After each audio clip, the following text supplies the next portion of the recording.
Bismillahirrahmanirrahim. Alhamdulillahirrahmanirrahim. Alhamdulillah nasta'in ala mulkillah.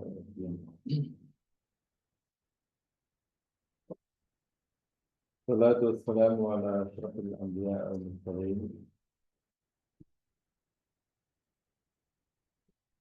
Nabiyina Rasulina Muhammad wa ala alihi wa ashabihi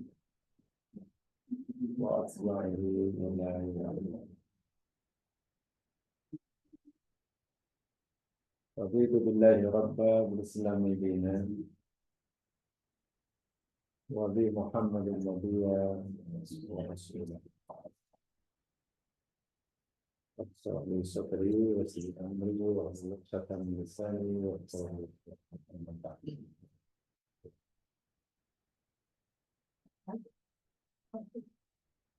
Kalau kita teruskan kajian kita surah Al-Falaq.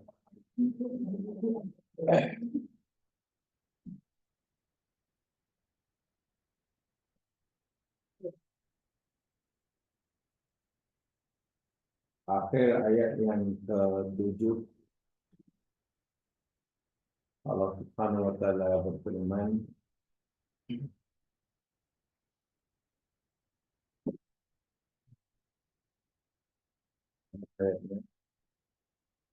akhir ayat yang ke-7,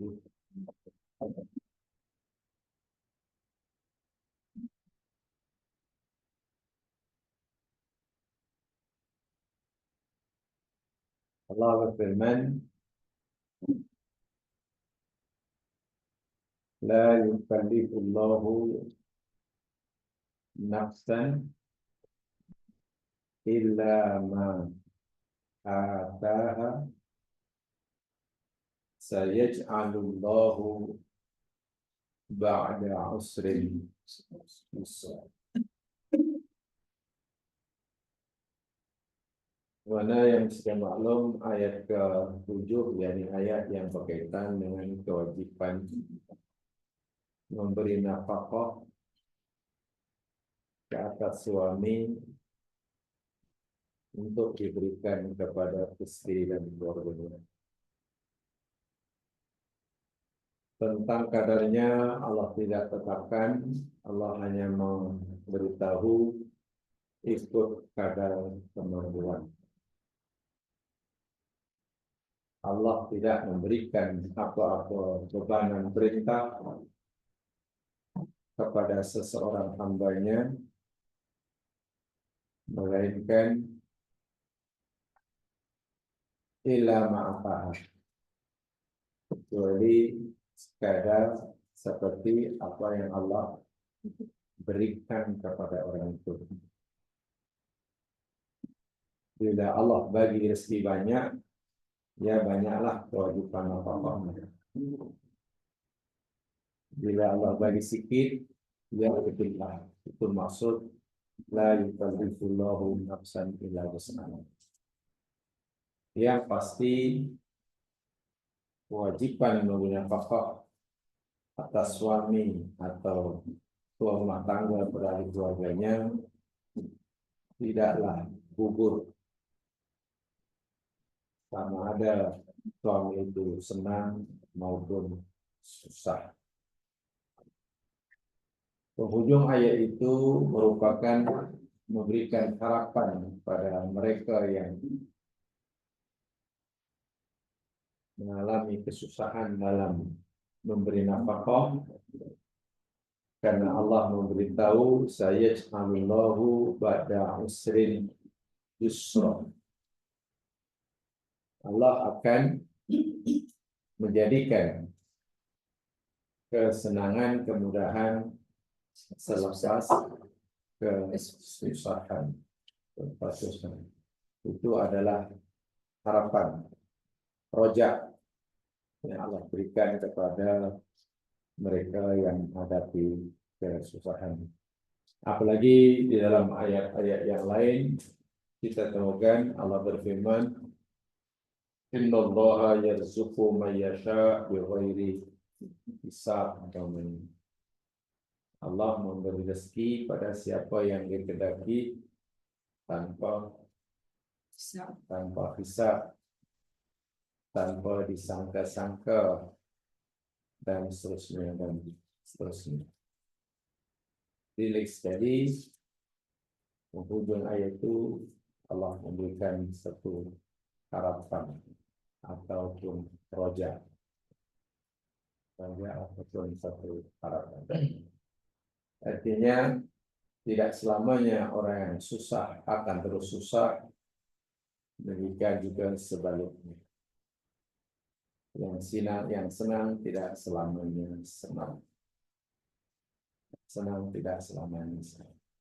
Akan berubah sesuai dengan apa yang Allah tetapkan.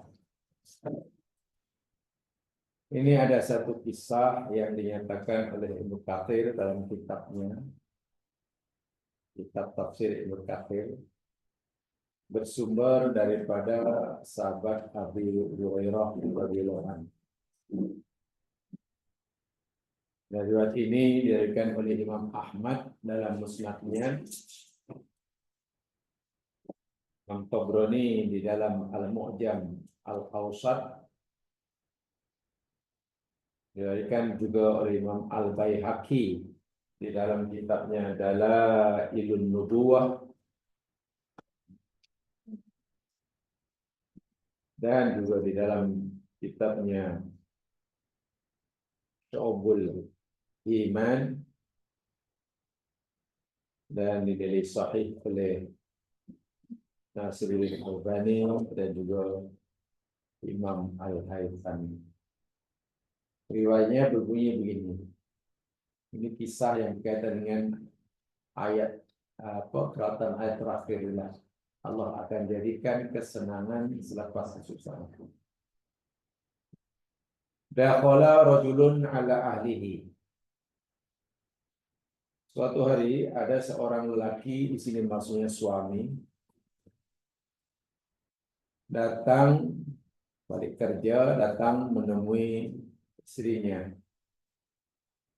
Falamma ra'a ma bihim minal hajah kharaja ilal bariyah. Ketika dia melihat keluarganya dalam barang kekurangan, karena beli rumah tengok tak ada apa-apa, jangankan beras, ubi pun tak ada, jadi tak ada apa yang tak dimakan. Maksudnya keadaan kekurangan, dia pun segera keluar. Kharaja ila bariyah. Suami tadi segera keluar ketika bariyah itu mana asalnya, yakni gurun, padang luas. Bukan kebun, sebab ini bukan orang Paya Jaras, jadi orang Arab itu mana ada. Ya, mesti gurun kan. Buat dusun, tak boleh sebut dusun. Pasir. Ya, mana itulah padang pasir. Cari tempat. Ya, mana ada orang Arab waktu itu ada dusun pula, tak mungkin. Bisa tak lakukan dusun. Falamma ra'at imra'atuhu qamat ila roha fawadu'atha. Maka tatkala istrinya melihat suaminya balik tak ada makanan, lalu segera keluar ikhtiar, mana tahulah ikhtiarnya pasti pergi gurun lah. Istrinya pun tentulah simpati, lalu dia berdiri, bergegas berdiri, meninggalkannya, lalu pergi ke roha. Roha bahasa Arab, bahasa Melayu ini roha itu tempat penggilingan tepung. Orang dahulu kan nak makan apa roti dan tepung, bukan dah beli dah siap tepung, tinggal ini kan gandum dibuat sendiri yang digiling, atau yang kalau yang lebih mungkin kayak sikit pakailah keledai atau kemar itu apa namanya, pak kisarannya ya begitulah. Cuma mana ada orang jual tepung udah siap. Sekarang ini super senang sebenarnya, super senang tapi sedang mengeluh berbanding dulu. Dulu nak makan kena itu, buat itu dulu. Pergi ke tempat gilingan tuh, perkisaran tuh. Apa namanya? Itu arroha itu. Ya. Bahwa doaatha wa ila tanu fajraha. Tapi itu kemudian pergi ke dapurnya untuk membangun sesuatu. Dia pun tak tahu, sebab mungkin harapkan ini pasti suaminya nanti balik bawa makanan. Sebab suaminya tu segera keluar ni mesti cari makanan, tahulah cari tepung, gandum ke, kita apalah. Sementara kami menunggu siap-siaplah, letakkanlah dia punya kuali, apanya ke di atas tungkunya. Jadi balik nanti kalau semua dah bawa makan, tinggal terus masak apa ya.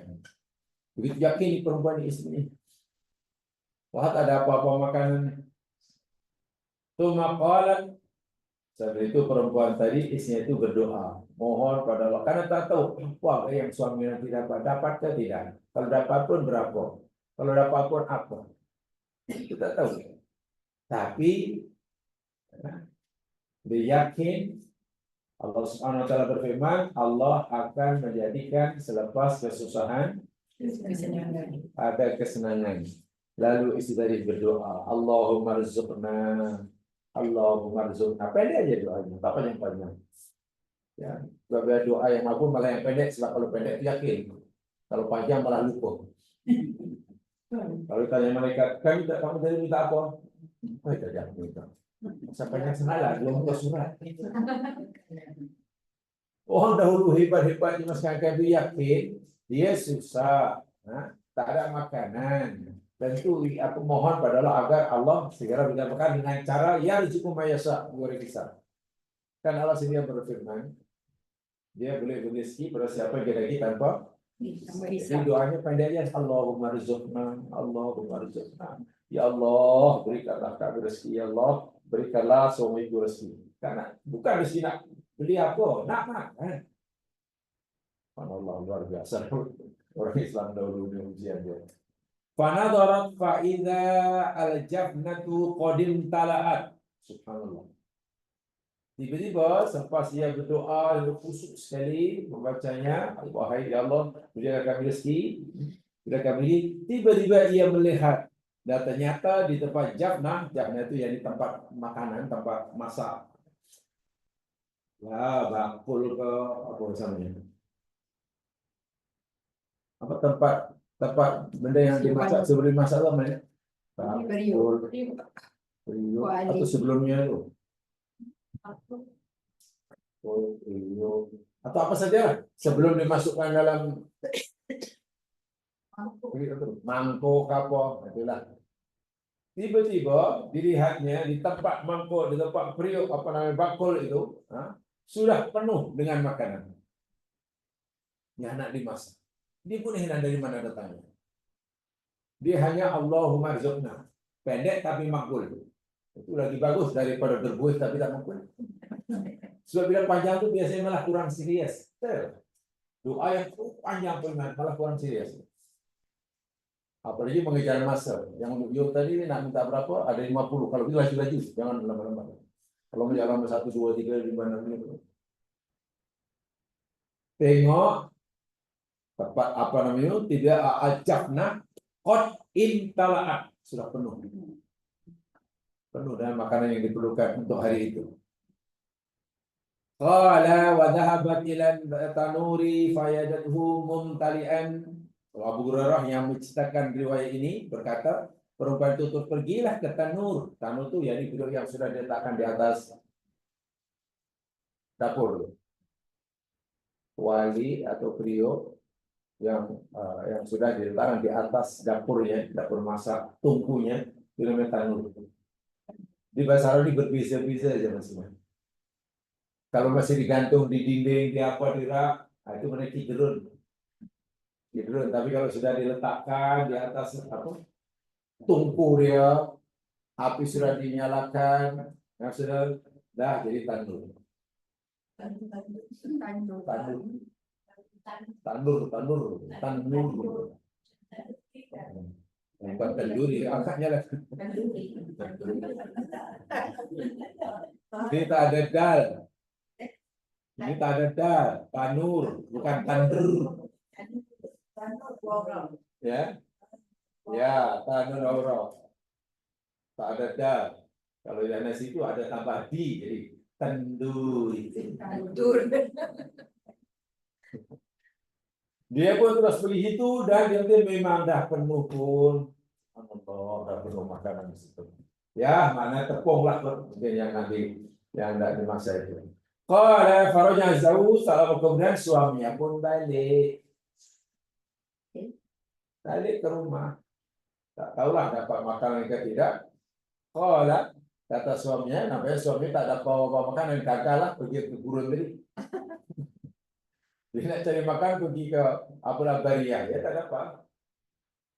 Dia balik itu terus tak tahu lah dapat inspirasi apa, keilhaman mana ke. Suaminya tanya pada istrinya, belum tahu kisah terus tanya, asabtum ba'di syai'an, wahai istriku, adakah kamu mendapatkan apa-apa sesuatu setelah aku pergi tadi? Sepeninggalan aku tinggal rumah tadi, ada apa-apa berlaku tak di rumah? Kan pelik ke suami. Adakah apa-apa berlaku menikah kamu selepas aku pergi tadi tinggalan kamu? Apalagi istrinya pun jawab. Qalat imra'atuhu. Istri jawab, "Na'am." Ya, ya suamiku. Ya betul. Berlaku keajaiban di rumah kita. Mir Rabbina. Dan keajaiban itu datang dari Tuhan, Tuhan kita. Dia pun tak tahu macam mana boleh tiba-tiba ada. Jadi perempuan itu pun, istri perempuan itu tidak tahu macam mana dia berlaku seperti itu. Jadi keajaiban datang dari Tuhan kita. Qama ila roha, apalagi lalu suaminya diajak pergi ke apa namanya tempat pegilingan, belah situ ini, kemudian diajak ke apa tanur tadi. Fadu kiro dari Nabi SAW dan memang ternyata sudah penuh makanan, tinggal masak sajalah. Abu Hurairah cerita saya itu kemudian fadu kiro dari Nabi SAW. Lalu diceritakan ini kepada Rasul Shallallahu Alaihi Wasallam. Apa respon Nabi? Ya Rasul, ada orang begini-gini di antara sahabat kita begini-gini, cerita begini macam mana nih? Tiba-tiba dapurnya periuknya penuh dengan makanan. Ketika suaminya cari, apa Nabi kata? Amma innahu law lam yarfa'ha lam tazal taduru ila yaumil qiyamah. Allahu Akbar. Nabi bersabda, sekiranya dia tidak mengangkatnya, mengambilnya makanan itu dari periuk, kan tak makan pasti ambil kan. Sekiranya dia tidak mengambilnya mengambilnya makanan itu, tidak dialihkan maksudnya, sungguh dia akan tetap ada di situ hingga hari kiamat. Dalam riwayat yang lain, jika sekiranya tepung yang digiling oleh rohal, jika sekiranya tepung yang digiling oleh roha itu tidak diambil, biar niscaya roha itu akan terus berpusing hingga kiamat. Maksudnya apa ya? Maksudnya Allah akan terus bagi rezeki tak henti-henti. Ini kita belum kasih lantasnya ketika mentafsirkan ayat ini. Dan ini berlaku di planet bumi. Bukan cerita dongeng 1001 malam. Tengok, jika Allah mengendaki innallaha yarzuqu may yasha' bighairi hisab. Allah memberi rezeki kepada siapa yang ini tanpa hisab. Macam inilah contohnya. Dan itu berlaku. Bukan hanya Maryam alaihissalam yang diperlakukan seperti itu. Sahabat Nabi pun ada yang diperlakukan seperti itu. Ya, tentulah orangnya orang yang sangat disayangi oleh Allah Subhanahu wa taala tanpa rasa mengeluh, sebaliknya ia penuh dengan kesabaran dan tawakal kepada Allah. Sedikit pun tidak ada suzon kepada Allah, sedikit pun tidak ada rasa cemas terhadap janji Allah Subhanahu wa taala. Ya, dan ini sudah banyak contohnya. Istri Nabi Ibrahim demikian juga, Hajar umpamanya. Ya, lagi-lagi itu di tempat yang tak layak dihuni, tak ada air, panas, manusia tak ada, tenang gitu. Jadi bisa berulang-ulang menyatakan dalam hadis sahih ketika Ibrahim meninggalkan Hajar dan Ismail di Makkah, tempat yang kalau bahasa sekarang tak layak dihuni, lalu Ibrahim pergi meninggalkannya. Ibrahim tak cakap sepatah pun. Hajar bingung. Kenapa suamiku tiba-tiba tinggalkan aku di sini dan balik tanpa beritahu apa untuk aku, kenapa? Jadi Hajar pun mengikuti di belakangnya. Sambil bertanya, ya Ibrahim, atatrukuna hahuna. Ibrahim, adakah kamu tinggalkan kami berdua di sini? Adakah kamu tinggalkan kami berdua di sini? Ibrahim sepatah pun tak jawab. Hanya jalan. Coba kalau jamaah jadi isinya apa ya jamaah?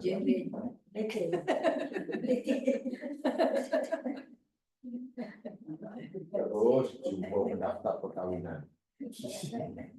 Iya, Ibrahim tak jawab sepatah pun.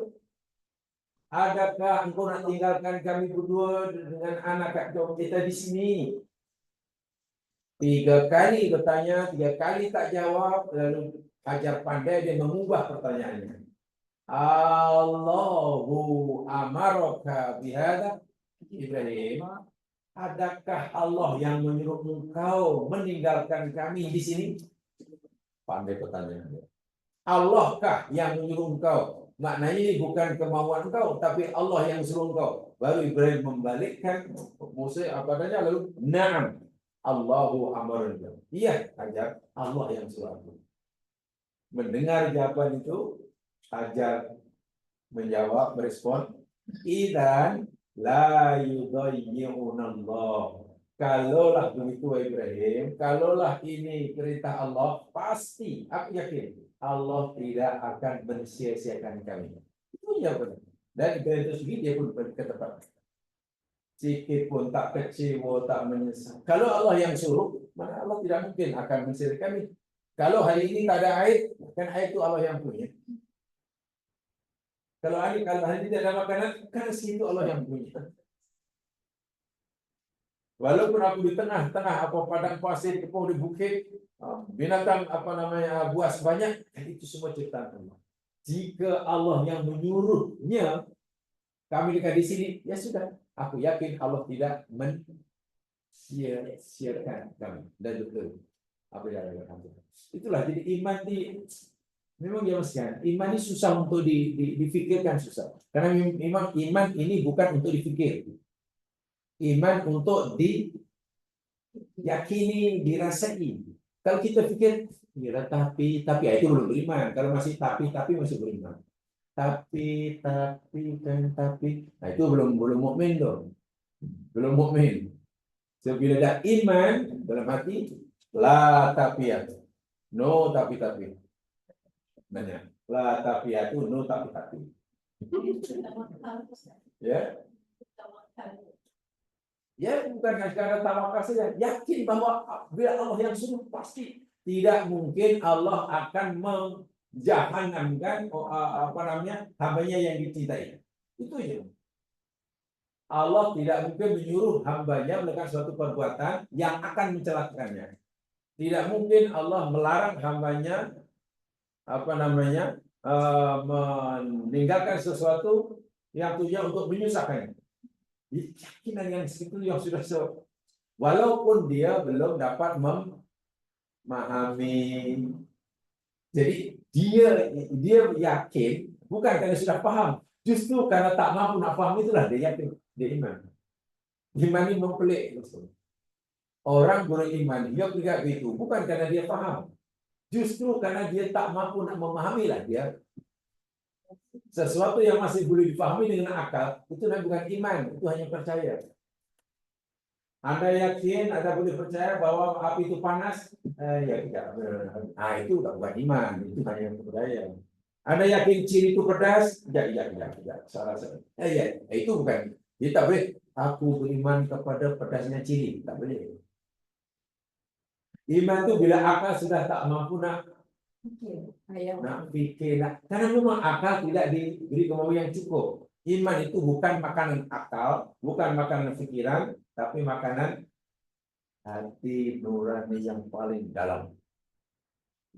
Namanya fitrah, namanya dhamir, namanya lubun. Dan itu memang tidak mudah. Tidak mudah. Ya contohnya Nabi Muhammad SAW ketika dalam gua tahu dengan Abu Bakar. Nabi tenang-tenang saja ketika orang kafir Quraisy berjaya mengejarnya hingga depan pintu gua. Tapi Abu Bakar yang cemas kan, menangis, cemas. Nabi relax saja. Kemudian Nabi beritahu kepada Abu Bakar, la tahzan innallaha ma'as. Abu Bakar, kenapa kamu sedih? Janganlah sedih. Kita bukan berdua, Allah bersama kita. Ketika Abu Bakar merasakan ma'iyatullah, kebersamaan Allah, oh iya, rupanya Allah sentiasa mengawasi kita, mendengar kita. Jadi kenapa mesti takut? Bukankah yang muncul itu pun makhluk Allah juga? Dua itu makhluk. Hilang rasa cemas. Tiba-tiba. Jadi iman itu memang luar biasa. Sulit memang untuk dijelaskan, tapi boleh dibuktikan. Karena iman kaitan dengan rasa yang dalam. Ya, ya, nah kaitannya dengan jiwa, dengan jiwa. Yang mengalaminya percaya, tapi mungkin tidak mudah menjelaskannya. Karena kaitannya dengan rasa. Contohlah benda yang sekarang, sebagai analogi lah, sebagai analogi tapi tak tepat sangat. Kalau kita pernah merasakan pedasnya cili, karena kita gigit, lalu kita nak menerangkan bahwa cili itu pedas pada orang yang tak pernah gigit cili, boleh tak boleh? Tak boleh. Cara kita nak memahamkan dan meyakinkan. Tak boleh. Cili itu pedas itu pedas, enggak pedas. Tak tahu pedas. Dan untuk membuktikan pedas tak perlu bawa ke makmal, tak perlu bagi saya itu bawa teropong pakai, tak akan jumpa. Pedas itu kita rasakan, tapi cukup simpel kalaunya bagi sedikit. Tahu macam mana rasa pedas? Itulah pedas. Macam mana tolong beritahu pedas? Pedas itu pedas. Dia pun tak paham. Iya, karena bila kaitannya rasa, kita yakin akan kebenarannya, tapi kita tak mampu nak memberitahu, menjelaskan, dan orang pun tak akan paham selagi dia tak dapat rasa. So itu katalah kalau Hajar alaihissalam katalah hidup, lalu menceritakan pengalaman pertama kita ditinggal Ibrahim kepada kita di majelis usrah yang semua alim ulama. Oh, susah. Sangat-sangat susah. Tidak mudah karena kaitan dengan rasa. Sebab itu Quran kata alladzina dzikrullahi tatma'innu qulubuhum. Hati jadi tenang. Macam mana tenangnya hati? Kita jelaskan.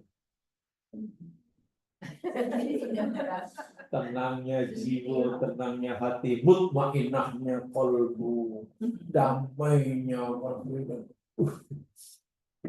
Tak boleh cakap Macam mana jiwa boleh tenang berbunga-bunga sedangkan badannya tidak dikerat-kerat tangan dan kakinya oleh Fir'aun. Contohnya bekas isi Fir'aun.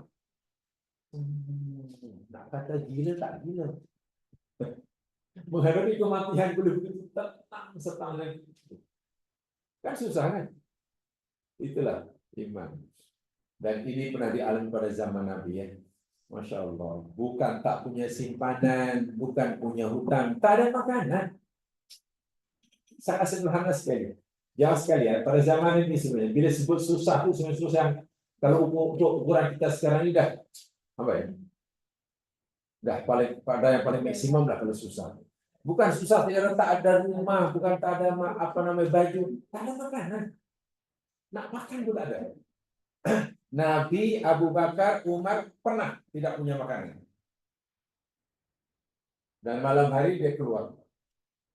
Nabi keluar, jumpa Abu Bakar. Abu Bakar keluar, jumpa Umar. Ditanyakan apa? Kami tak ada makanan dan kalau boleh nak cari makanan. Nak minta maaf pada sahabat. Tiga orang mulia ini, Nabi dan kedua mertuanya, Abu Bakar dan Umar, malam hari tak makan, keluar rumah, nak jumpa sahabat Ansor, minta habis sore. Jadi orang dahulu ini kalau udah susah tuh, maksimum lah. Maksimum. Sekarang ini, ditanya, apa susah? Nah, enggak, tapi ini saya susah. Susah apa? Makanan tadi ada, beras banyak, bukan itu. Atau mungkin baju dan ada baju banyak. Atau apa mungkin begitu ada kendaraan, ada. Tapi kenapa susah? Oh lah. Atau barangkali mungkin rugi pendidikan juga tidak. Simpanan habis tak juga. Susah untuk mengurung sangat nih. Inilah apa nih? Apa namanya si apa bibi tak balik. Dia minta cuti sebulan, dah 2 bulan tak balik. Simpelnya lah kesusahan orang Muslim di zaman. Kadang kalau saya pikirkan lah secara jujur seorang diri, ya Allah, iman kita ini semua kuat tak kuat. Nah, coba. Nah, bibi tak balik dah 2 bulan, minta sebulan, mati aku. Orang dahulu susah tu tak ada makanan. Dan itu pernah dialami oleh Nabi, Abu Bakar dan Umar. Karena mereka orang-orang kaya.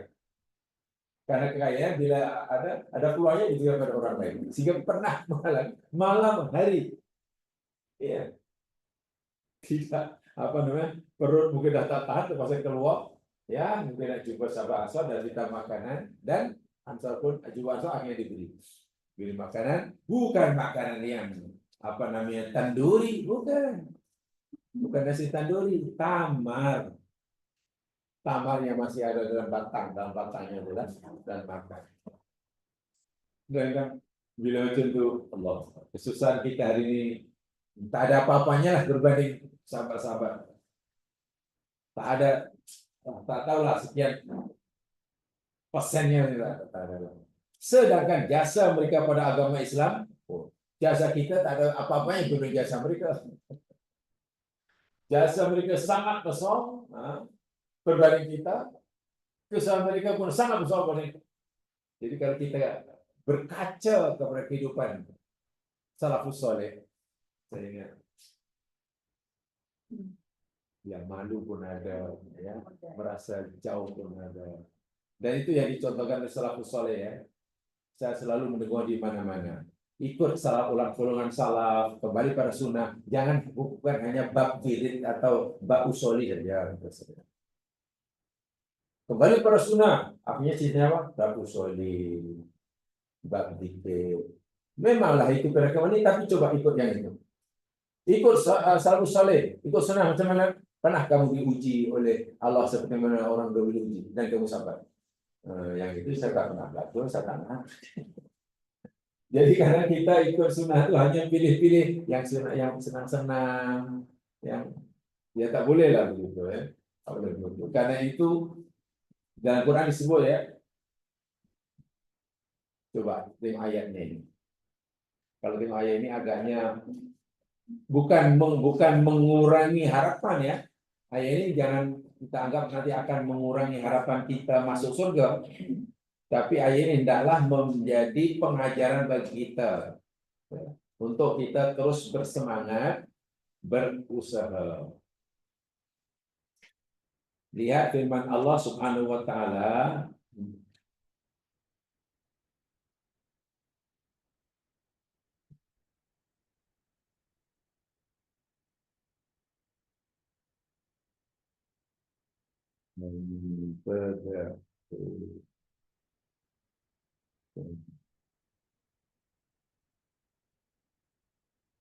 di dalam surah Al-Baqarah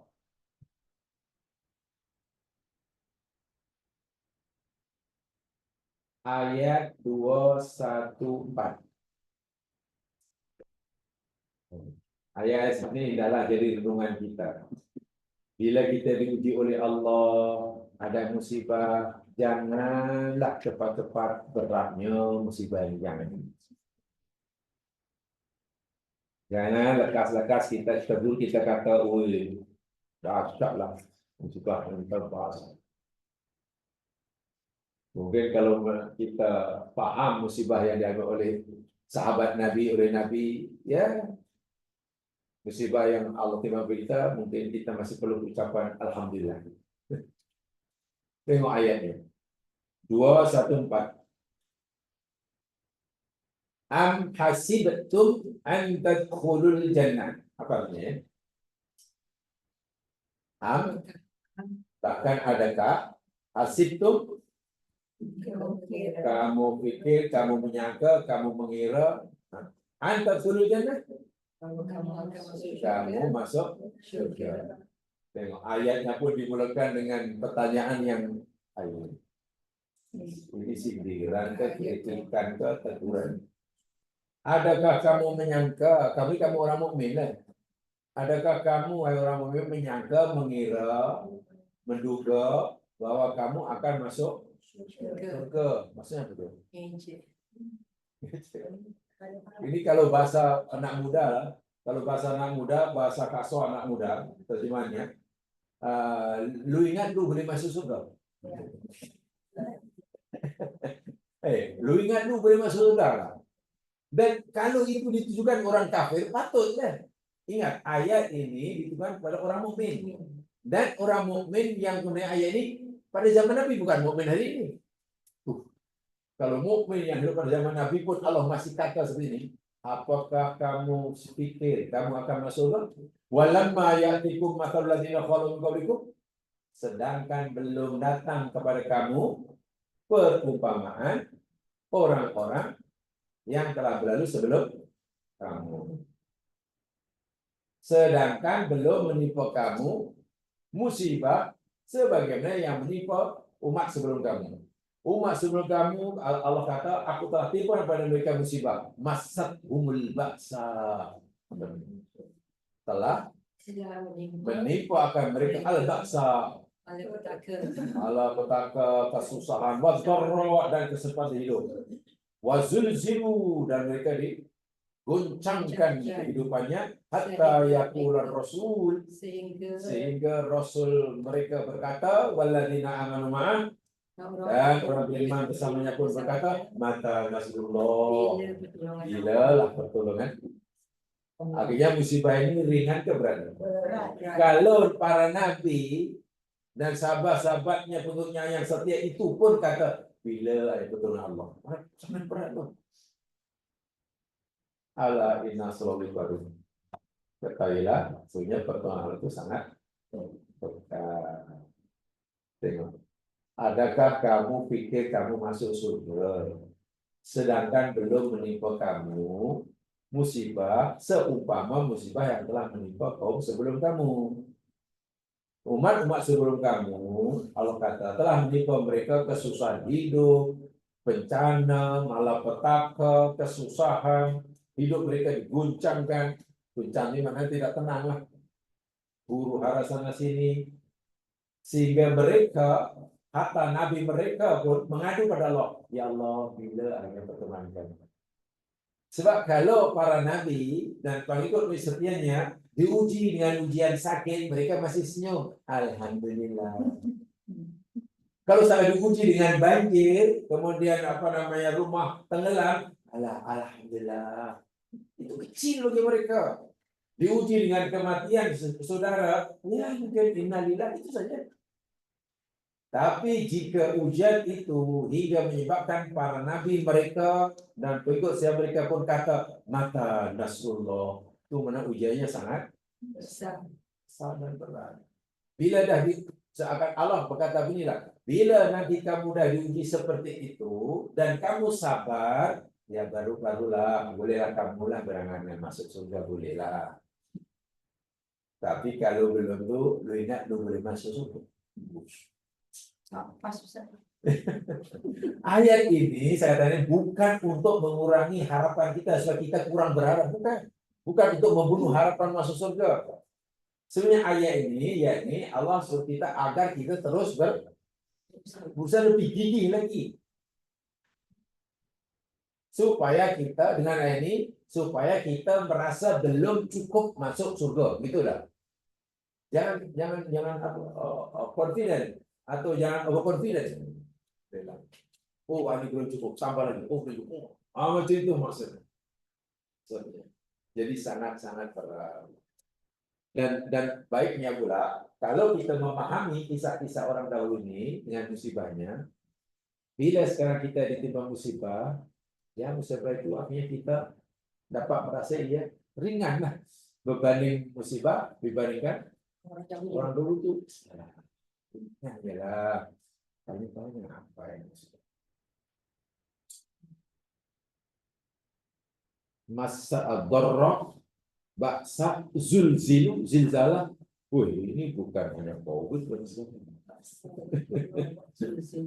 bahkan COVID yang Allah turunkan itu boleh malah membuat peluang pekerjaan. Gara-gara COVID akhirnya semua online kan, semua online kan, ojol, pinjol, ojol, pinjol, ojek online, pinjol itu pinjaman online, kan ada kan, pinjol itu pinjaman online. Dulu kan tak perlu tengok, dulu di rumah makanan datang apa dulu mana ada sebelum. Jadi pinjol, ojol, apa lagi? Tapi ada juga yang ambil kesempatan buat jadwal, jadi judol, judi online. Nah itu yang jahat kan? Kan ada judi online kan? Dulu judi kan ada kedai, orang datang, banyak judi online. Tapi sekarang masih susah untuk mengesannya. Jadi ya bangsa orang yang jahat lah. Allah Akbar. Ini dia. Jadi kembali pada ayat yang kita pelajari, akhir ayat ke-7 surah Al-Talaq itu betul-betul Allah memberi kita rojak. Seberat apapun kesusahan, sebesar apapun kesulitan dalam hidup, usia kehidupan, Allah berjanji, aku akan jadikan kesenangan selepas kesusahan. Inna ma'al usri yusra. Itu kalau tenang tuh kali. Caranya yakin ya kalau dibacanya tak. Sebab Quran ini perlu diyakini ya, bukan jampi ya. Jangan kita susah kalau kita baca inna ma'al usri yusra, inna ma'al usri yusra 10 kali telan. Ya tak akan. Itu jampi. Baik, selepas Allah cerita panjang lebar tentang hak dan kewajiban, tentang suruhan yang mesti dilakukan, tentang larangan yang mesti ditinggalkan dalam rumah tangga, iman yang wajib dilakukan oleh suami, wa iman yang dilakukan oleh istri. Lalu Allah beri peringatan apa yang akan terjadi jika segala peraturan Allah itu dilanggar, sama ada oleh suami atau oleh istri. Perkara yang wajib dilakukan oleh suami, suami tak buat. Perkara yang wajib dilakukan oleh istri, istri tak buat. Apa akan berlaku jika tidak dilakukan? Allah bagi amaran keras dalam ayat 8 dan seterusnya. Di ayat 8 ini ada kaitan sebenarnya merupakan amaran yang keras daripada Allah bagi mereka yang ingkar terhadap perintah dan larangan Tuhan. Bermakna kita tidak bolehlah menganggap remeh, menganggap tak kisah tentang hukum hakam yang ada yang Allah telah letakkan bagi dalam keluarga. Walaupun kebanyakannya dalam surat Talaq, yakni lebih banyak cerita tentang kewajiban terhadap suami dan hak bagi istri. Firman-Nya, ini ancaman Allah ayat ke-8, a'udzubillahi minasyaitonir rajim, wa ka'ayyin min qaryatin 'atat an amri rabbiha wa rusulih wa hasabnaha hisaban syadida wa 'adzabnaha 'adzaban nuqra. Wa ka'ayyin min qaryah. Apa ini? Ka'ayyin ini sama dengan kam. Ka'ayin min karya. Jadi betapa banyak, betapa ramainya. Jadi ismani ada katil min. Kalimat yang Bino pakai untuk menunjukkan jumlah yang ramai. Dan betapa banyaknya lah negeri. Korea negeri. Tapi maksudnya penduduk negeri. Orangnya, bukan negerinya. Dalam bahasa Arab, dalam bahasa apa namanya, balaghah, namanya ini majaz mursal. Disebut tempat, tapi yang dimaksudkan yang penduduk, yang menempati. Nah, disebut kampung, tapi yang dimaksudkan orangnya, itu hidup. Namanya majaz mursal. Dan Quran banyak sekali. Contoh, alam nasroh laka sodroh. Terjemahan biasa betul.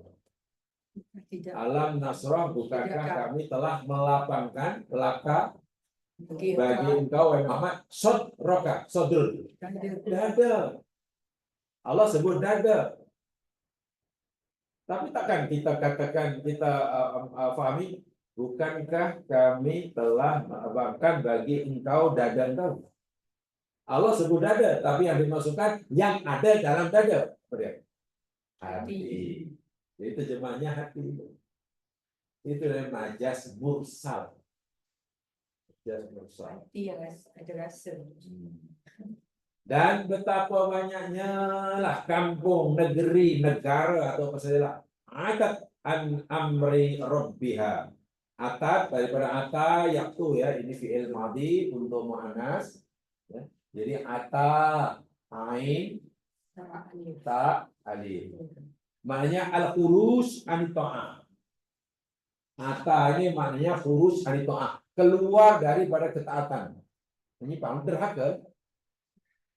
Orang yang keluar daripada ketaatan, menyimpang dari jalan yang lurus, itu namanya ata. Utuwan kabira. Jadi ya derhaka. An amri rabbiha, dari perintah Tuhannya, wa rusulihi, dan rasulnya. Betapa ramainya penduduk kampung yang telah keluar daripada mentaati perintah Tuhannya dan perintah Rasulnya. Akibatnya, fahasabnaha hisaban syadida. Maka kami telah hisab akan dia dengan hisab yang sangat keras. syadid. Hisab ada dua. Kalau kita belajar tentang ini, hari kiamat, satu hisab arad, dua hisab munaqasah. Ini hisab yang munaqasah.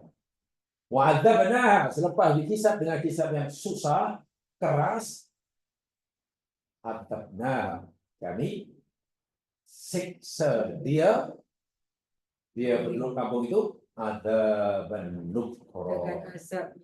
Ada yang nukron. Nukron maknanya mengerikan. Ya, nukron jadi nukron. Ini jamaah sekalian. Kaum Nabi Musa itu diazab oleh Allah. Apa ya contoh azab yang Allah lakukan pada kaum Nabi Musa? Bani Israil. Contohnya. Ya? Ya kan, bingung di padang pasir. Kemudian sehingga mereka mati. Oke. Okay? Itu ada yang lagi diubah fisika dia jadi monyet. Betul kan? Pertanyaannya, adakah azab Allah kepada kaum Nabi Musa, jadi Bani Israel, seperti mana bingung yang mati itu keseluruhannya atau hanya sebagian? Yang disebut itu. Sebagian kan? Sebagian. Azab yang Allah tiapkan pada kaum Nabi Nuh yang jahat. Yang jahat ini yang biasa, yang jahat yang baik mana? Nabi Nuh ditenggelamkan.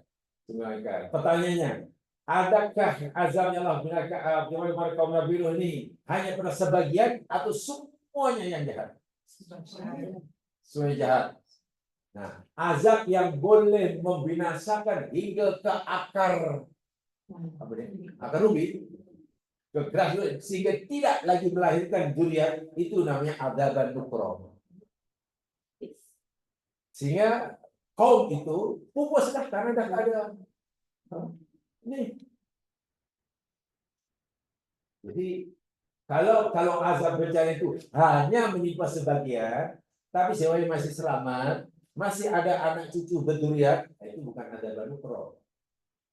Jadi azab nukron itu azab al-isol dalam bahasa Arabnya. Azab yang boleh mencabut, membinasakan hingga ke akar umbinya sehingga orang itu tidak ada lagi durian.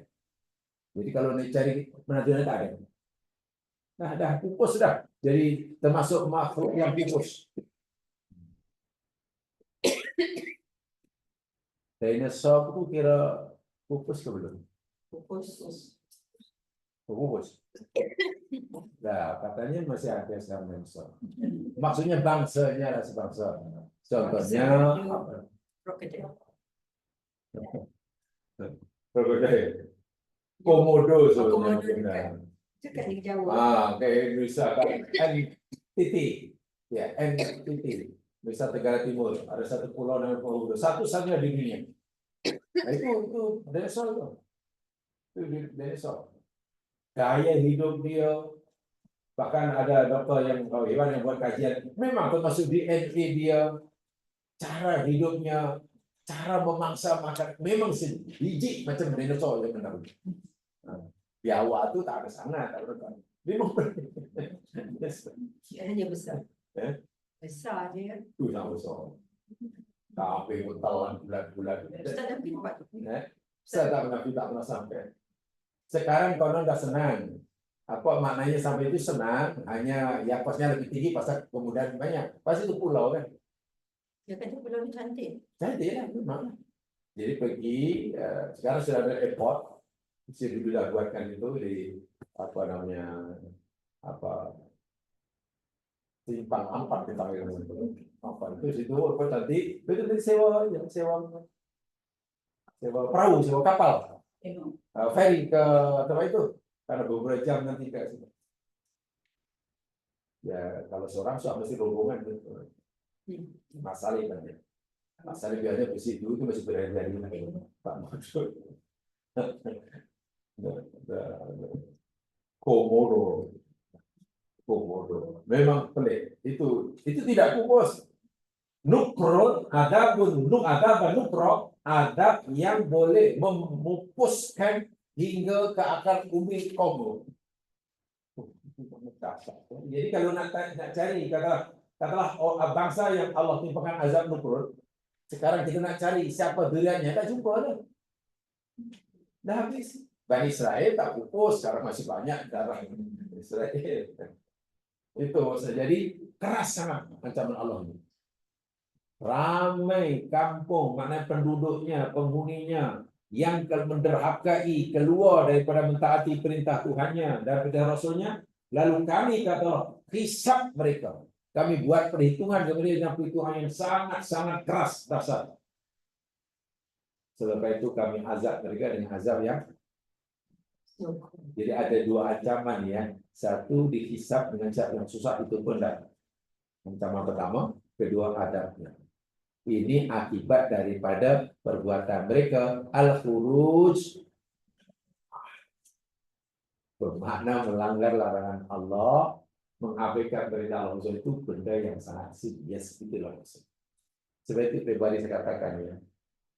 Alhamdulillah sekarang sudah sedikit banyak paham lah saya itu. Yang terakhir bahkan kata kita cerita tentang bid'ah kan. Februari kita cerita tentang bid'ah.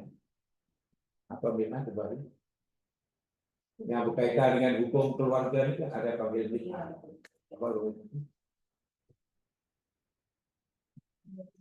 pemberian sebelah harta yang diberikan oleh suami kepada bekas istri. Mestinya dengan sukarela, dengan senang hati.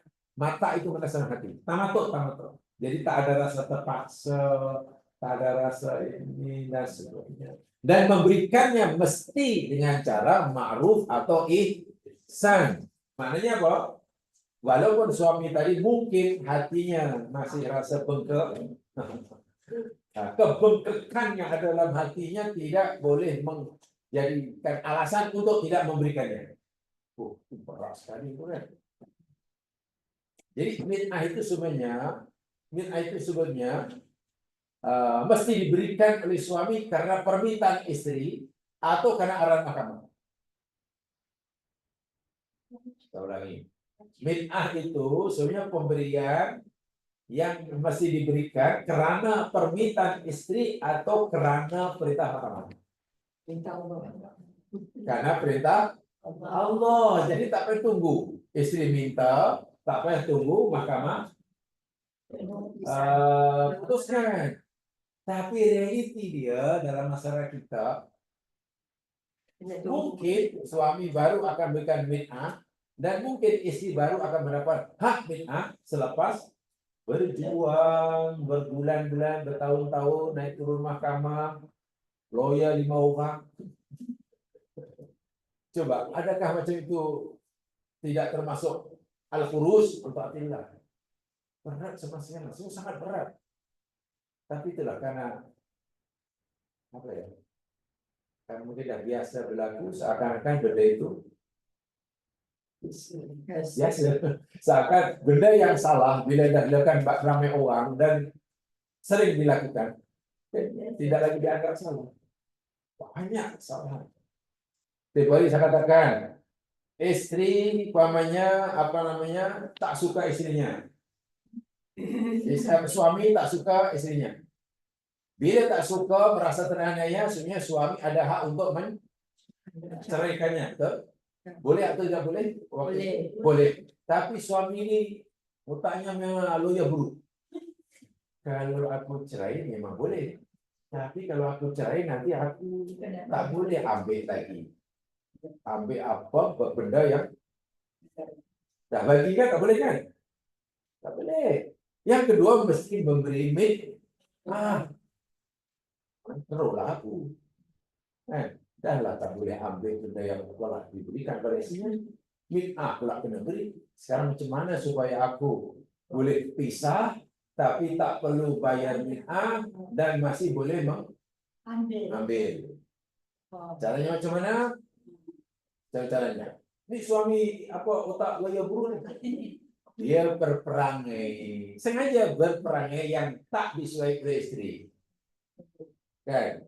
Dia sengaja berperangai dengan perangai yang istrinya tak suka, lama-lama istrinya tak tahan jadi istrinya, kemudian istrinya mengadu mahkamah minta. Bila bercerai itu akibat permintaan istri apa namanya? Hulu. Dan bila hulu nanti suami kalau berlaku perceraian tidak wajib bagi tidak, hulu tidak wajib. Dan bahkan suami boleh mengambil menerima balik paling tidak mas kawinnya dari sejumlah perbuatan suami ini sebenarnya sudah jauh melanggar. Tapi dari segi hukum zahir, dari segi fikah boleh. Hakim akan melihat dari sudut fikah saja.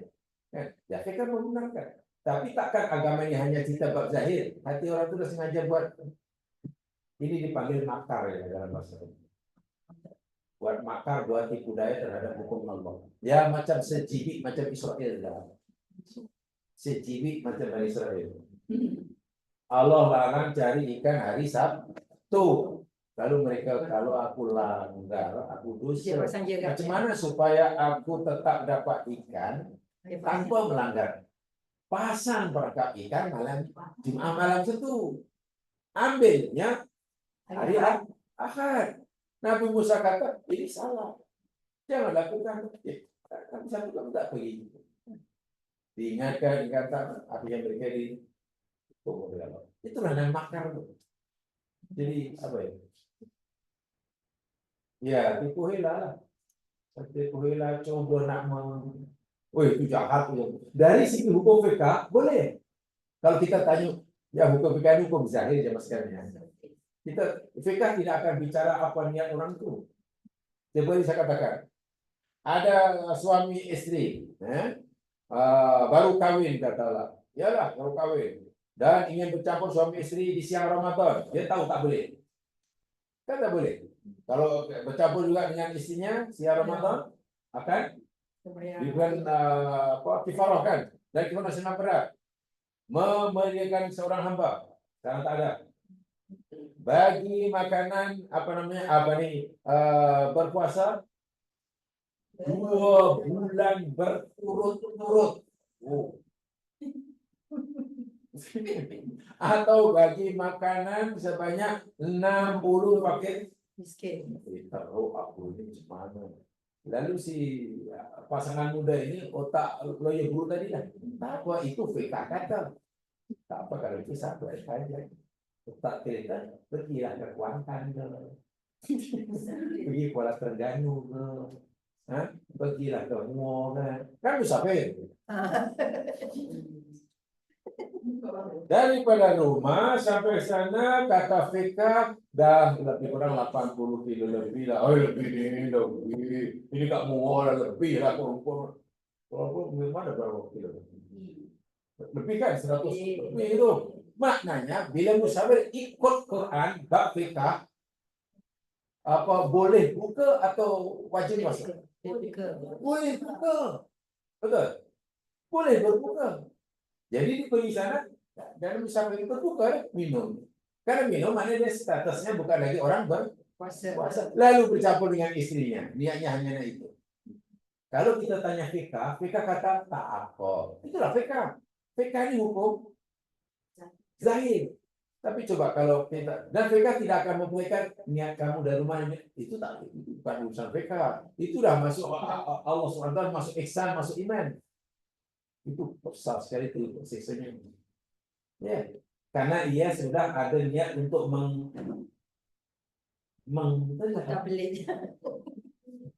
dia menipu, buat tipu, helah. Berat sekali itu. Nak menipu orang dengan tipu helah itu pun dosa. Ini coba nak memperdagangkan Allah. Walaupun seorang ini kalau kita tanya pada mufti jawabnya ya dengan jawaban FK lah. FK yang standar maksud saya. Ya tak salah. Boleh Anda sudah bersafir, Anda boleh, Anda dibenarkan untuk tidak berpuasa. Kan tak tahu apa niatnya. Saja lagi besar kita pergi ke mau jauh sangat apa lah pergi air keruh aja lah tengok air keruh lebih jauh dah lebih 80 kilometer katanya. Allah Akbar walillahilhamd. Ini termasuk atat an amri rabbiha wa rusul itu itulah. Ini termasuk perbuatan utuh keluar dari mentaati Allah dengan cara tipu helah. Tak nampak dari segi zahir, dari segi hukum fikih yang zahir tak nampak, tak salah. Tapi alhamdulillah Allah ancam dengan 2 ancaman, hisab yang susah dan azab yang ikhtisar. Hisab ada 2. Ada 2 jenis hisab. Satu nama hisab awal. Kedua namanya hisab munafasah.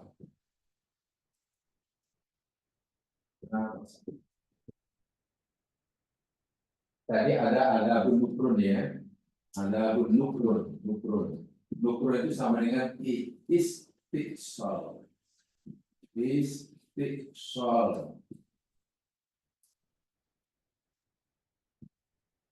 Istiqsal itu maknanya azab yang boleh mencabut hingga ke akar bumi. Sehingga bangsa itu jadi pupus lah. Pupus. Alhamdulillah. Ya, hisab ada 2. Pertanggungjawaban Allah, pertanyaan Allah kepada hambanya itu ada 2 cara. Satu hisab Arabun. Ain pakai ain bukan. Jadi kalau tulis dominis Google apostrofi Arab bukan Arab. Ya supaya tak salah tulis ngarap lah, ngarap. Kalau ngarap itu tahu pasti ngain lah. Ngarap ini atau inilah hisab yang Apa hisaban yasir. Tidak yang mudah. Yang mudah kuasa ini hisab yang asir. Satu dalam ayat itu tadi saya tadi. Kalau itu ayat tadi sadit hisab yang apa? Sadit yang apa? Secara umum begini. Hisab arad itu nanti di Allah Subhanahu wa taala hanya memperlihatkan catatan amalan perbuatan manusia itu semua hanya ditunjukkan oleh Allah pada manusia itu. Ini kamu yang buat, iya ya Allah. Ini kamu yang lakukan, iya ya Allah. Kamu mengakui bahwa ini perbuatan kamu, iya ya Allah. Kamu mengakui bahwa ini kamu lakukan tanpa dipaksa atau apa, iya ya Allah. Jadi itu. Setelah itu sudah selesai. Tutup. Dah terus jalan masuk surga. Itu hisab arad. Ibarat balik dari negeri, melancong di airport, dibawa barang ada 2, ada 6 bag semuanya besok-besok pula tuh. Bagnya pula seperti ais. Pergi bag kecil ya, balik 6 seperti ais. Tapi karena ini orang istimewa, di pegawai-pegawai custom pun, cek, dari mana cek? Oh, saya daripada ini. Banyak sangat ya, sebab saya melawat 5 benua. Oh, jadi banyaklah barang. Apa cek? Ini untuk oleh ini, untuk ini. Oh iya, kita dapat berapa semua? 6 kan? Oke, kita balik. Itu namanya hisab arad.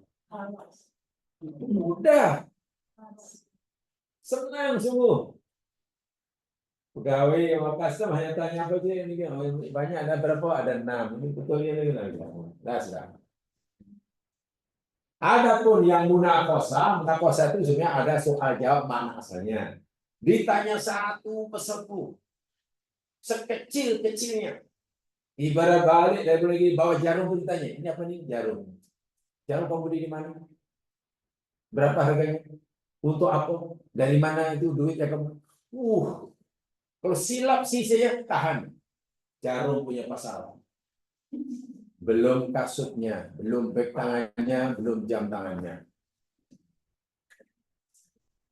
Nah, belum lah mungkin beli apa lah, tak mau di airport yang terakhir sempat lah beli mungkin apa makanan apa ke gula-gula di soal. Tidak ada yang terlepas. Jika tidak sesuai dengan jawaban, tak sesuai dengan pertanyaan, jadi bebanan. Itu namanya dan kalau di akhirat itu pasti neraka lain. Itu pasti neraka. Yang sana walaupun susah manapun kalau Allah hisab dengan mudah, arad. Itu Nabi ajar kita, Rabbi hasibni hisaban yasir. Itu maksudnya begitu. Hisaban yasir. Jadi sebab begini jam sekalian ya. Imam Ghazali kata, ad-dunya halaluhu hisabun wa haramuhu iqabun. Dunia ini, apa yang kita dapat di dunia ini, yang kita makan, yang kita pakai, yang semua lah yang ada di semasa kita hidup selama 20 tahun ini, yang halal, yang kita makan, yang kita habiskan, semua yang kita beli yang halal, kita beli yang halal, di akhirat akan dihisab. Tetap dihisab, tapi hisab lepas. Halaluhu hisab. Yang halal akan dihisab. Wa haramuhu, adapun yang haram, rupanya ya ada yang haram, yang dipakai, yang diambil, yang dibuat banyak orang. Nah, iqabun. Adapun yang haram akan mendapat balasan siksa karena akan dimunafasah. Orang seperti ini menderhaka kepada peraturan Allah, hisabnya bukan mudah. Hisabnya syahid. Hisabnya bukan arad. Ini kalau dalam bahasa akidah ya, hisab ada 2 ini saja. Ini bahasa akidah ini. Satu arad, satu munafasah. Arad hanya ditunjuk, diperlihatkan dan itu dan misalnya Allah langsung tak ada apa-apa tindakan gitu kan. Nah, sebab hanya ditanya, ya tanya pertanyaan yang sederhana, yang biasa, biasa saja. Baik, pertanyaan begini ya Mas ya. Kita ingin ambil mata pengajaran dari ayat ini. Kenapa lo ya orang-orang yang menderhakai pada Allah ini, Allah ancam dengan siksaan? Bukankah kedurhakaan yang dilakukan oleh manusia ini tidak merugikan Allah? Betul tak betul? Betul. Bukankah maksiat manusia yang ini tidak akan merugikan Allah? Dan bukankah ketaatan yang dilakukan oleh manusia ini tidak menguntungkan Allah? Kalau begitu pertanyaan, kalau itu ke reality dia, kenapa Allah siksa orang buat jahat, sedangkan Allah tak dapat apa-apa kerugian? Allah tak rugi kan kalau kita semua maksiat. Tapi kalau kenapa Allah siksa dia? Wah, Allah tak dapat apa-apa. Madarat pun tak dapat, manfaat pun tak dapat. Lalu buat apa Allah? Ini aku bagi ini, aku bagi syurga. Apa ini? Oke, kalau kita hukum orang yang salah, kita ada dapat manfaat atau tidak? Atau kalau orang berbuat salah pada kita rugi atau untung? Kita merasa dirugikan atau kita merasa diuntungkan kalau orang menzalimi kita? Rugi kan? Mana ada tak kesan perbuatan jahat orang itu pada kita? Ada kan? Sebab itu patutlah, logiklah kalau kita hukum dia kan? Logik kalau kita hukum dia sebab perbuatan zalimnya itu merugikan kita. Itu logik tuh. Tapi bagi Allah, kejahatan manusia ini tidak memberikan apa-apa madarat sedikit pun pada Allah. Dan kenapa Allah hukum? Sebab Allah memberi pilihan. Ya kenapa Allah hukum? Lalu untuk apa hukuman itu? Kalau kita tadi, kalau untuk kita, orang yang menzalimi kita, lalu kita hukum dia, ya itu karena hak kita merasa puaskan, kita merasa dizalimi. Supaya kita merasa dapat keadilan, hukum dia. Baru kita puas. Kalau kita belum percaya menghukumnya, kita rasa puas atau tak puas? Tak puas kan? Tapi jangan fikir, Allah kata, aku pun demikian juga, kalau aku tak siksa hamba-Ku, aku tak puas. Allah tak ada istilah puas, tak puas, sebab Allah tak ada apa-apa manfaat, tak dapat apa-apa.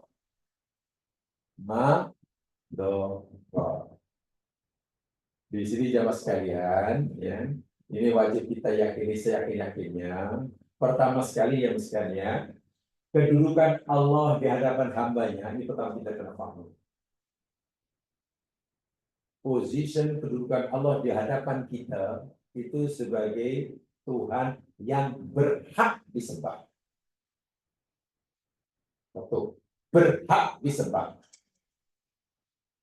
Dalam arti kata, semua perintahnya wajib kita ikuti, semua larangannya wajib kita tinggalkan. Allah ada hak untuk kita patuhi. Itu hak. Walaupun saya ulangi, jika perintah Allah itu tak ada seorang pun yang melakukannya, larangan Allah itu tidak ada seorang pun yang meninggalkannya, Allah tidak rugi apa-apa. Ya, Allah tidak rugi apa-apa. Di sini bisa Allah dengan kita. Kalau orang tidak mau bayar hutang dia kepada kita rugi atau tidak? Jika kita tidak mendapatkan balik hak kita rugi kan? Ya. Tapi Allah tidak. Allah ada hak untuk disembah.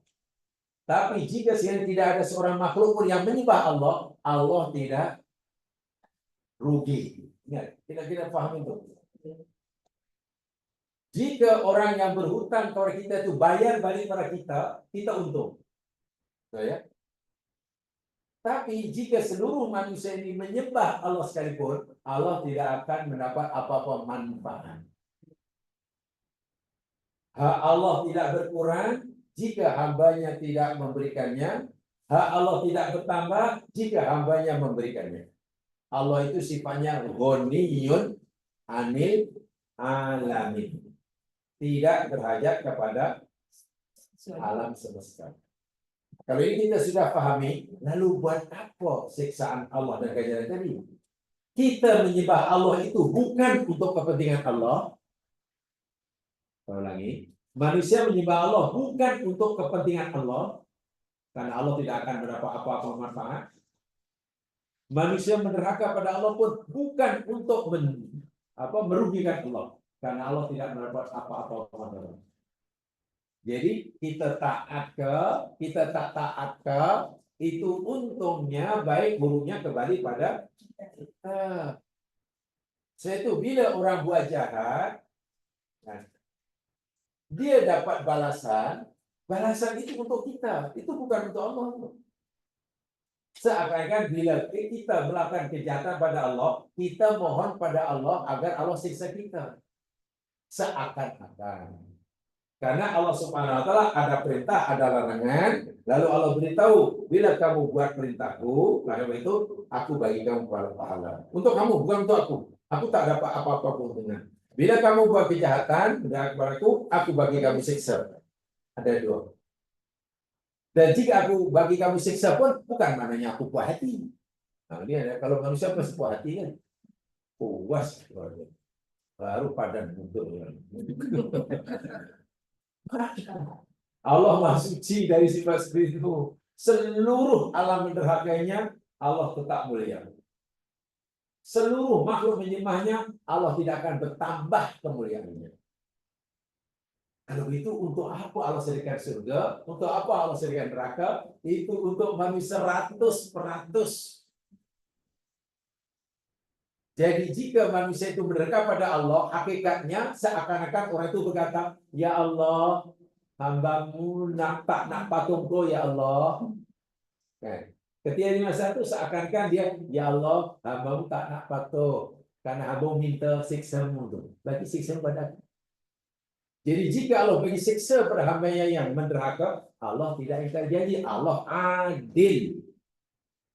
Allah nak juga keadilan tu. Jadi Allah menyiksa hambanya yang derhaka itu karena Allah nak memberikan keadilannya. Minta maaf maksudnya Allah bukan karena Allah nak memuaskan hatinya. Jangan. Gimana boleh Allah? Tidak begitu. Jadi rugi. Orang baik untung, orang tak baik rugi. Karena apa yang dilakukan itu semuanya akibatnya kembali pada diri sendiri. Bukan pada Allah. Buat baik, nanti gak ada untuk itu, bukan untuk Allah. Buat jahat, dia jadi yakin. Ada orang buat baik, lalu kita jadi. Kalau kamu buat baik, nanti aku akan bagi balasan upah yang banyak. Orang itu buat baik sangat banyak. Sehingga kita terpaksa memberi upah yang sangat banyak. Akhirnya kita kehabisan stok. Karena terlalu banyak kita, aku tanam lagi, aku dah janji kalau aku bagi habis aku menyesal aku orang itu buat baik sangat. Itu kita. Allah tak habis stok. Kita kehabisan stok lah. Sedang orang buat jahat kita hukum dia puas hati kita. Itu yang Allah kata, bila kamu buat baik, kebaikan itu kembali pada diri kamu.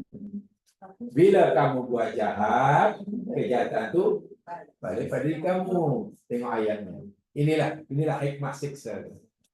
Lihat ayatnya yang sekarang supaya paham betul. Dia dalam surah Al-Isra. Al-Isra atau surah Bani Israil. Surah 17 ayat 7. Inilah ayatnya. Satu di antaranya, bukan satu-satunya ya. biasa kadang kita sendiri kadang ada orang bertanya, kenapa harus siksa kita? Lalu ufak-ufak katanya, apakah Allah puas menyiksa hambanya? Lalu Allah cipta kita bukan kita mau, bukan permintaan kita. Dia tak minta ia diciptakan. Itu kehendak dia. Sampai dia ciptakan pula, dia buat peraturan buat kita pula. Lalu kalau kita langgar peraturannya pula, dia siksa kita. Apa ini? Ya itu terlalu salah kalau orang macam itu ya. Itu kan difahamkan ya, yang dimarahi. Ya orang itu belum mengerti lah. Itu masih golongan botol. Itu masih orang golongan botol. Bodoh dan tolol.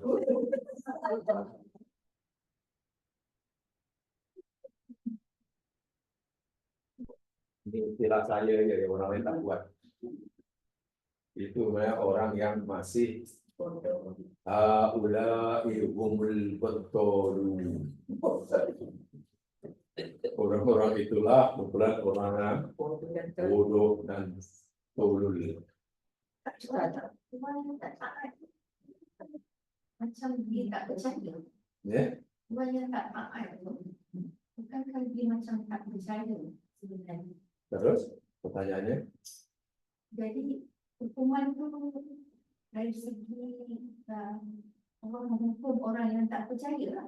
Apa kafir sama aja. Orang tak percaya itu pun namanya maksiat. Hanya belum diakui. Kata orang hatinya tidak percaya pada Allah, itu sudah maksiat dah. Itu pun sudah berhak patut dihukum. Hanya belum diwujudkan ketidakpercayaan ini, belum dizahirkan melalui perbuatan. Itu sudah maksiat. Coba ya ayatnya saya bacakan.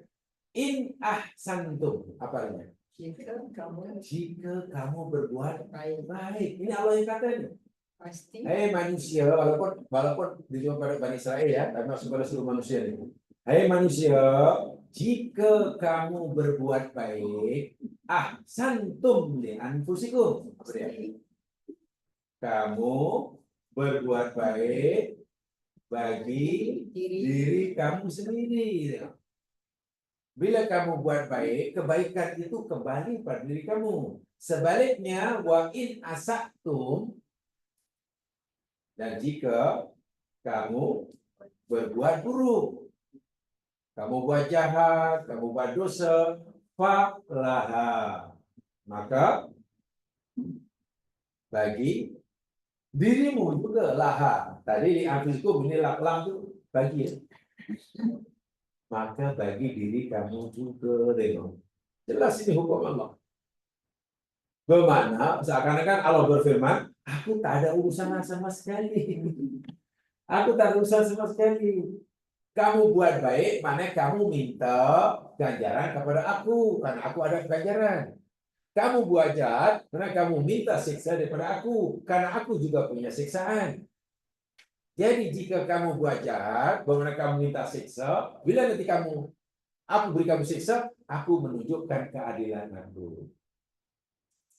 Bila kamu buat baik, kebaikan itu untuk diri kamu, dan jika kamu buat jahat, kejahatan itu kembali pada Allah. Itulah maksudnya. Sama sekali Allah tidak punya apa-apa kepentingan.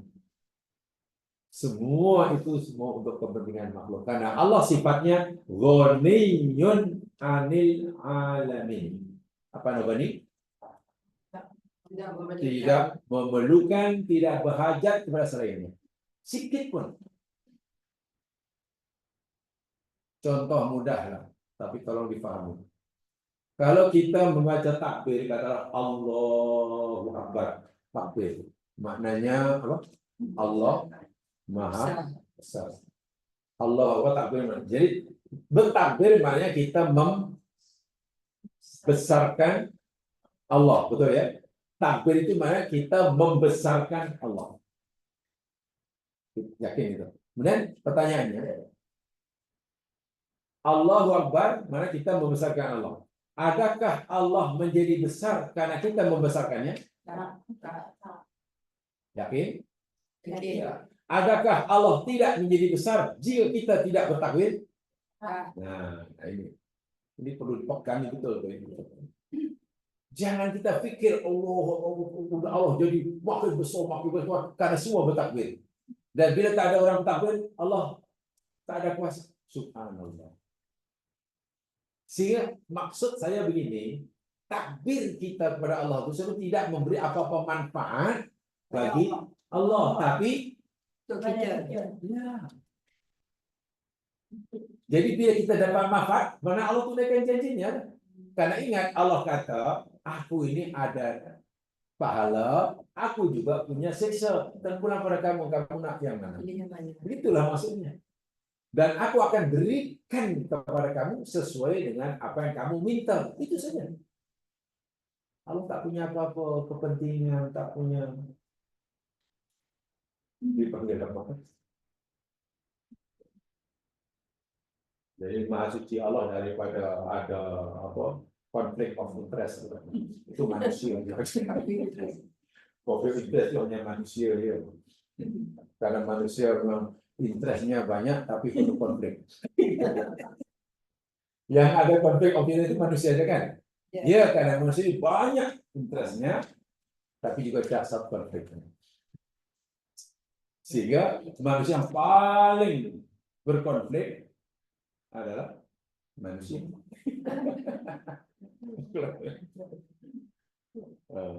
Sudah dipahami ya? Jadi pertanyaan itu pertanyaan biasa kita dengar.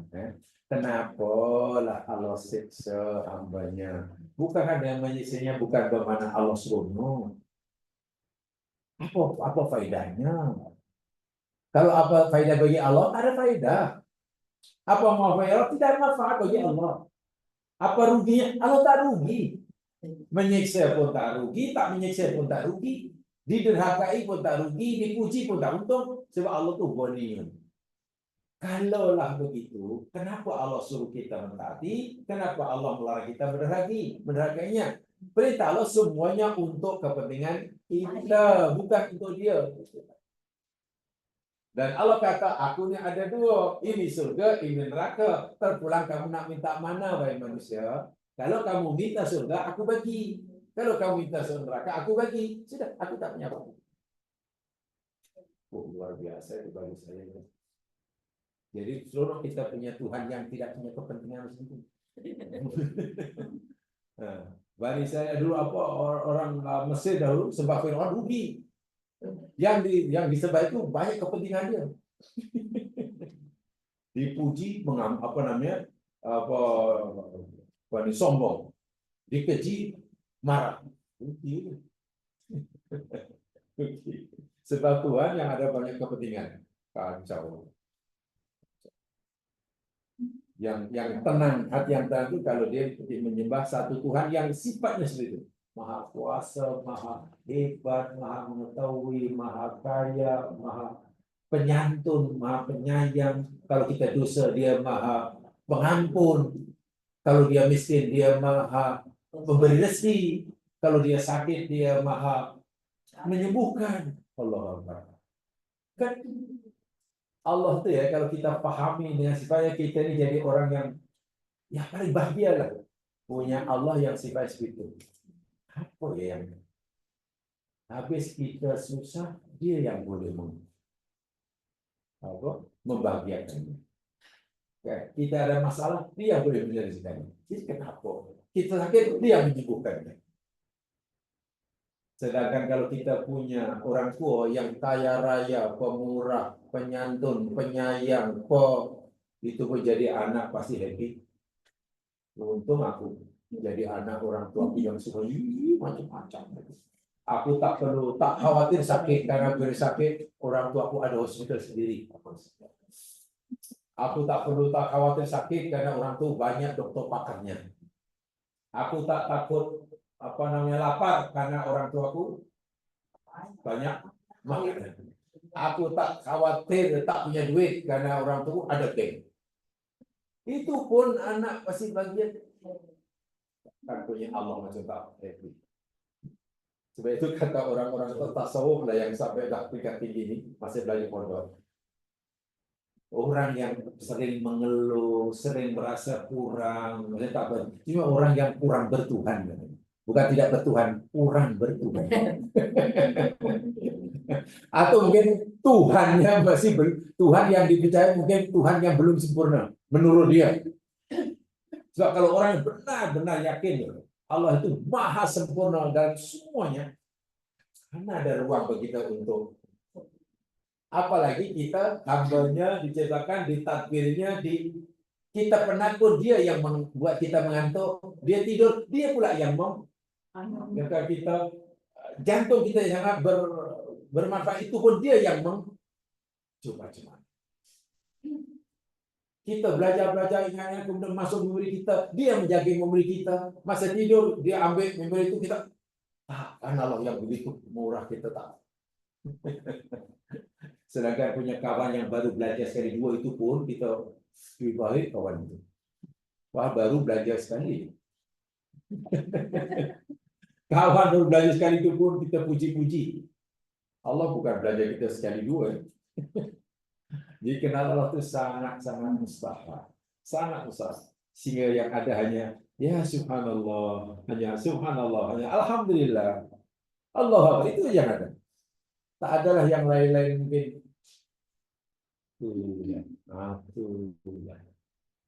Jauh sekali orang yang kenal Allah akan mengatakan matilah aku.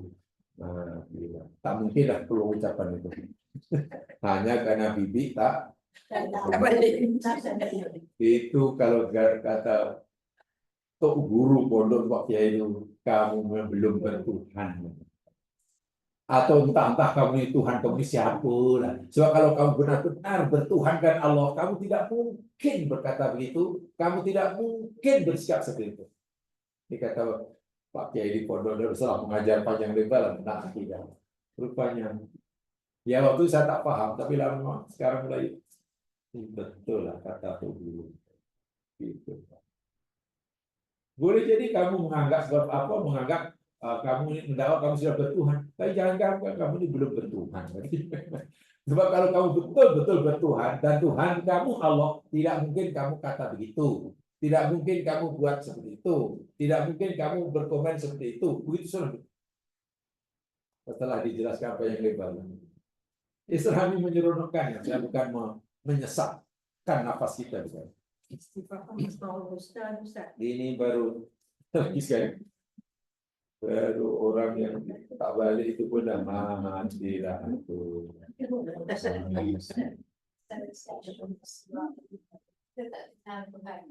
Ya, ada ulama. Ini bukan hadis Nabi ya, tapi orang kata itu hadis Nabi. Bahkan bukan hadis Nabi.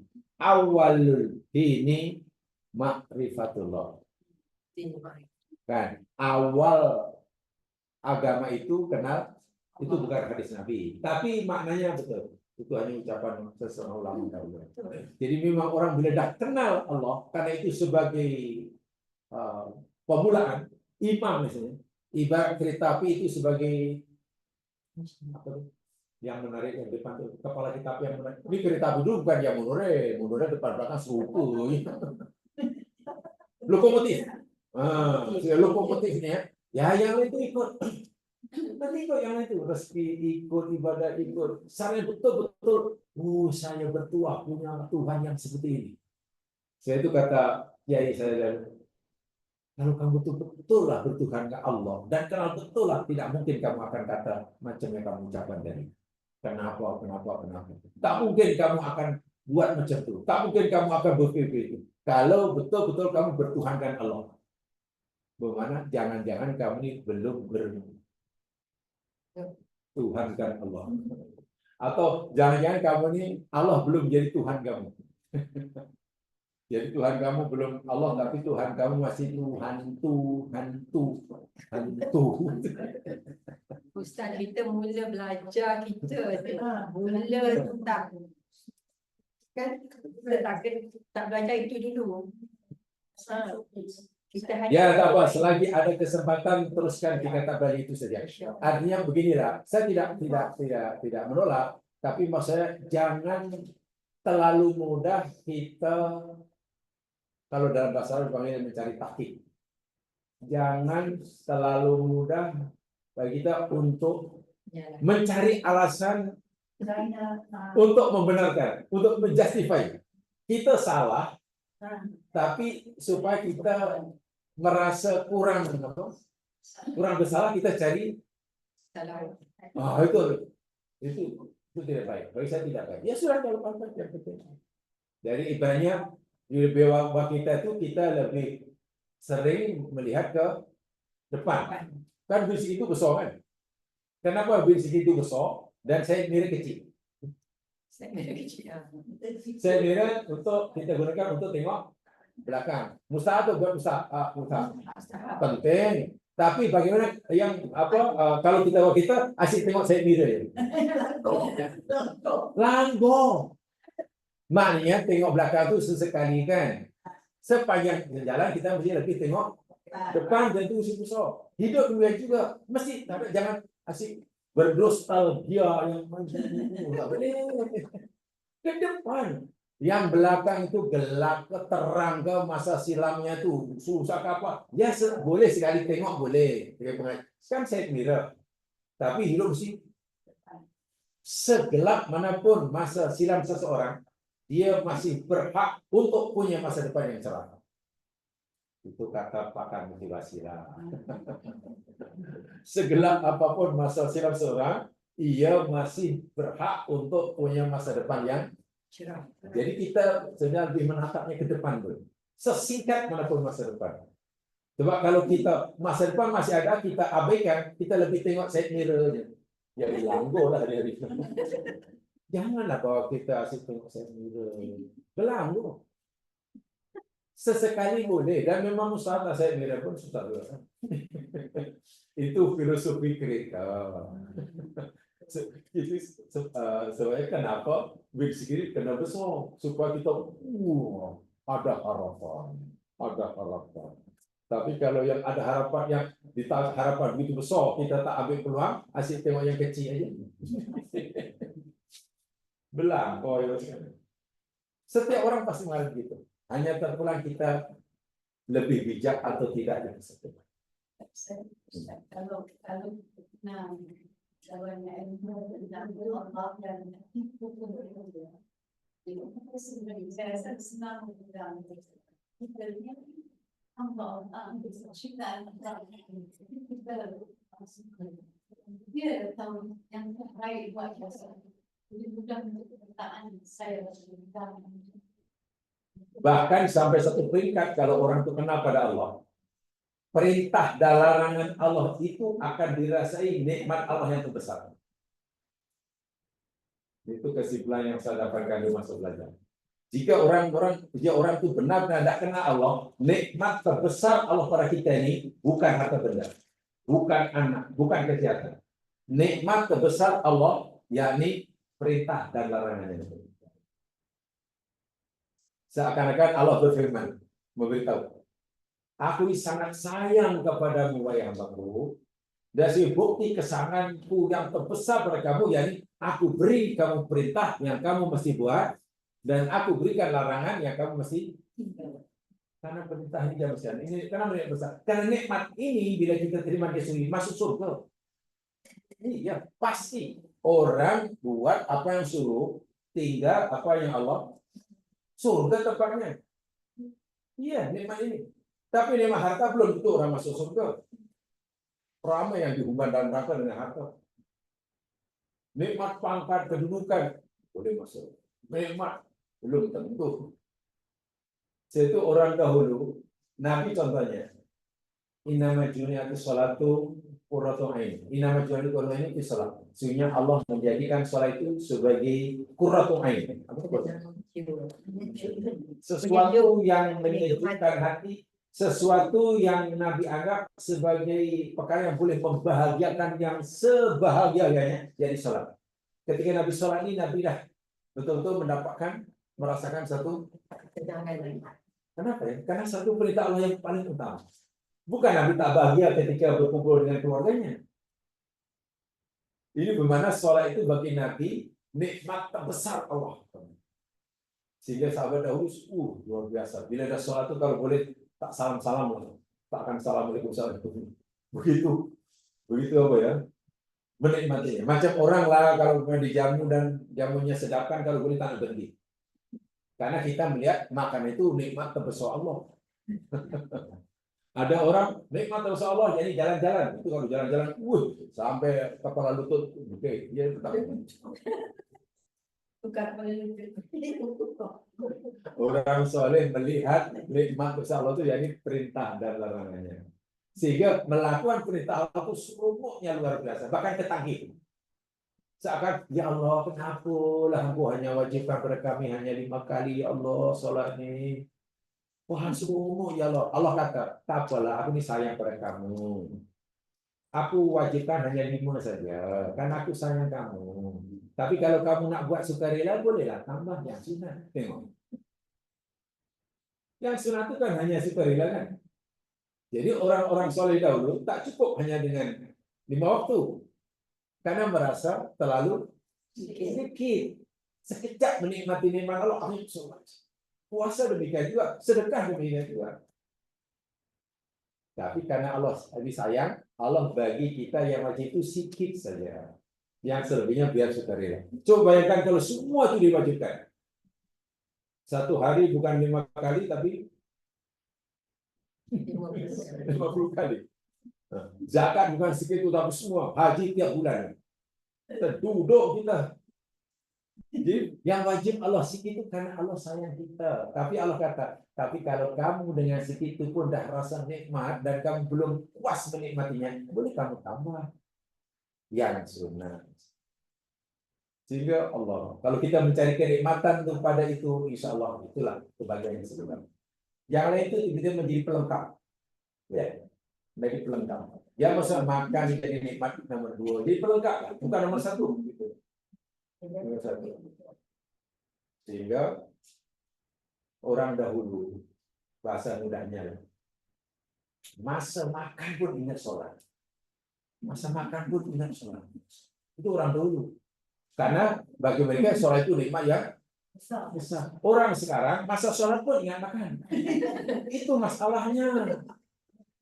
Jadi kalau masih sholat pun ingat makan, itu maknanya sholat belum merupakan nikmat besar. Yang belum masih orang dahulu makan pun sholat. Bila dah makan rasa sudah tidak lapar walaupun belum kenyang, ya sholatlah. Sebab itu sholatnya lebih lama dimakannya. Umat Nabi Muhammad akhir zaman ini pelik. Tengah sholat ingat kan pelik lah. Tengah sholat ingat, belum masuk ke sana, belum. Jadi itu kaitannya di mana? Silatnya di mana? Iman. Lagi iman. Kita belum memandang, kita belum menganggap nikmat terbesar Allah itu perintah dan larangan. Itu saja. Bahkan ada orang yang menganggap perintah dan larangan itu sebagai bebanan. Kalau lah perintah itu tak ada seronok, kalau lah semua itu boleh, puas rasanya. Jadi merasa langkahnya tertahan karena ada perintah itu, kena buat larangan itu. Kalau tak ada kan seronok. Wah, itu orang yang paling itu hatinya bukan buta yang itu sudah glukoma. Itu perlu ditegakkan. Wallahu a'lam. Sallallahu alaihi wasallam. Terus illa alladziina aamanu wa amilus shalihaat wa Assalamualaikum warahmatullahi wabarakatuh.